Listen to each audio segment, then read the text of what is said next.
Someone asks you what your business does, and you answer confidently, clearly. Then someone else asks you the same question, a different kind of client, a different context, and you give a slightly different answer. Not because you are being inconsistent, because you're reading the room, because you know instinctively which part of what you do matters most to this particular person. That instinct is valuable. It is also a structural problem, because it means your value proposition lives in your head, and a value proposition that lives in the founder's head cannot be replicated, cannot be trained, and cannot scale.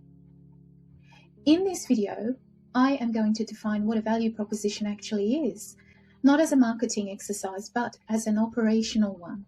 And I'm going to explain what it costs a founder-led business to leave it undefined. This is the third video in the TurnerCore Foundation Series, and it completes the first tier of this series, which is the context setting. In video 1, we established what an SME is. In video 2, we looked at what founder-led means as a structural description, not a badge, not a style, but a specific operating condition.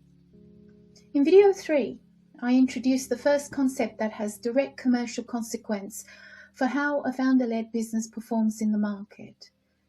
Before we can talk about growth, which is where the series goes next, we need to be clear about what the business is actually delivering and to whom. That is what a value proposition actually defines.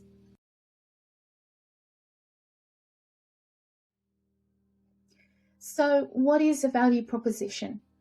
It is not a tagline. It is not a mission statement. It is not a description of your credentials or your process. A value proposition is the clear, specific answer to 3 questions. Who is this for? Not everyone. Not any business that needs what you do.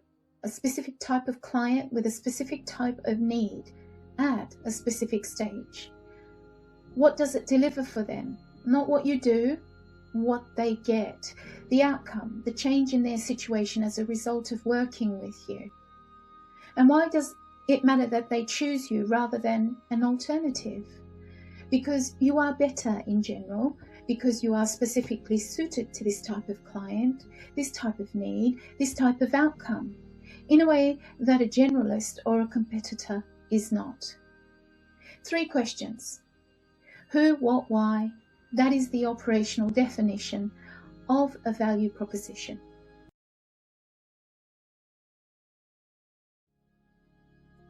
Now, most founder-led businesses have a value proposition. The founder knows it deeply, intuitively, completely. The problem is where it lives. In most founder-led businesses, the value proposition lives in the founder. It is held in their head, expressed through their conversations, and calibrated instinctively for every client interaction. This works, particularly in early stages. The founder is the business, the judgment, their relationships, their instinct for what a client needs. That is the value proposition, and it is compelling because the founder is compelling. But a value proposition that lives in the founder's head is a personal asset being used as a business asset. It cannot be documented, it cannot be trained, it cannot be handed to a business development person and expected to perform in the same way. Every time the founder is not in the room, the proposition weakens. Every time someone else tries to represent the business, they are working without the full picture. And when the business tries to grow, to win more clients, to build a sale function, to expand its team, the founder-dependent proposition becomes a structural ceiling. Here is what a founder-dependent value proposition produces in practice. Sales performance is inconsistent. When the founder is in the conversation rate is strong. When anyone else represents the business, a team member, a partner, or a new hire, the results are different.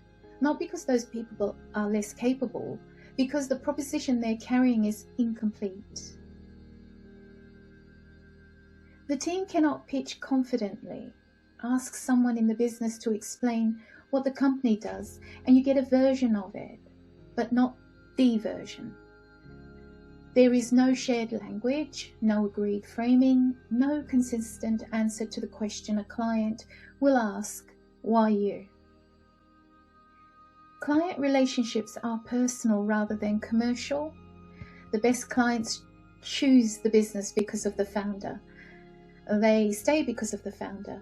If the founder stepped back or moved on, those relationships would be at risk because they are personal relationships, not business relationships. Onboarding sales or business development resource is harder than it should be. There is nothing concrete to hand over, no documented proposition, no clear targeting criteria, no structured answer to the questions a new person needs to be able to answer on day one. These are structural outputs. They are what a founder-dependent value proposition produces when the business is under growth pressure.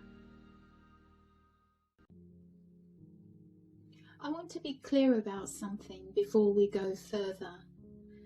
In the early stages of a founder-led business, the founder being the value proposition is not a mistake.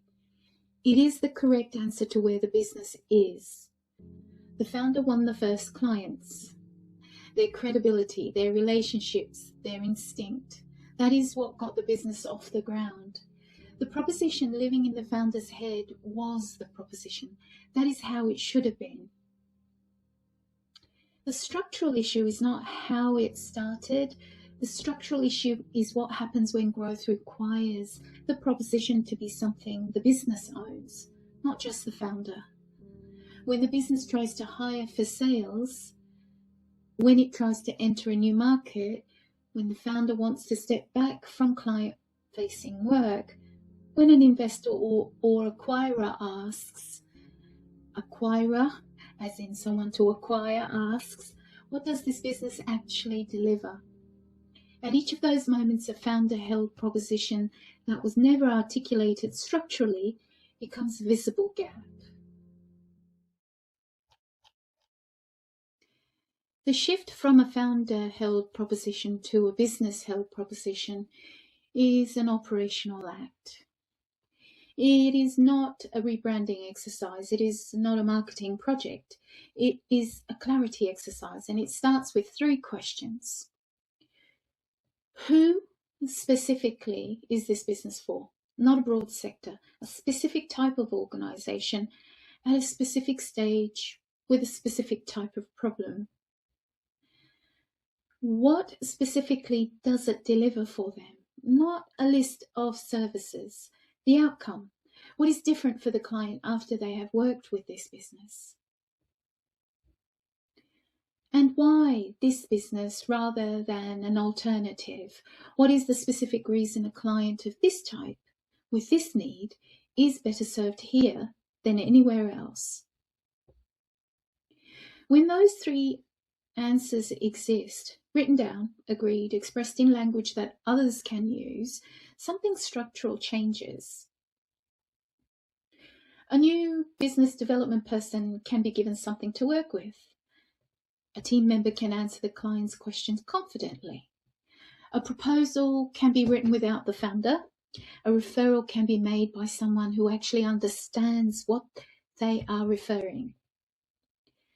The proposition moves from being something the founder carries to being something the business owns.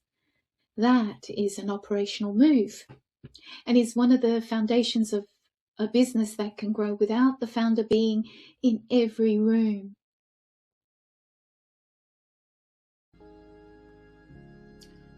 To summarize what we have covered, the A value proposition is the structured answer to 3 questions. Who is this for? What does it deliver for them? And why does it matter that they choose you? That is its operational definition. In most founder-led businesses, the value proposition lives in the founder's head. That is appropriate in the early stage. It becomes a structural problem under growth pressure because it cannot be replicated, trained, or handed over. Clarifying the proposition, articulating it in language others can use, is an operational act. It is one of the things that makes a business less dependent on the founder and more capable of growing without them. And the last point, the business growing without the founder being in every room is exactly what the next tier of this series is about. In video 4, we are going to look at what growth actually means for a founder-led business, because it is not simply more revenue, and the distinction matters. You can find more at www.turnercore.co.uk. The link is below.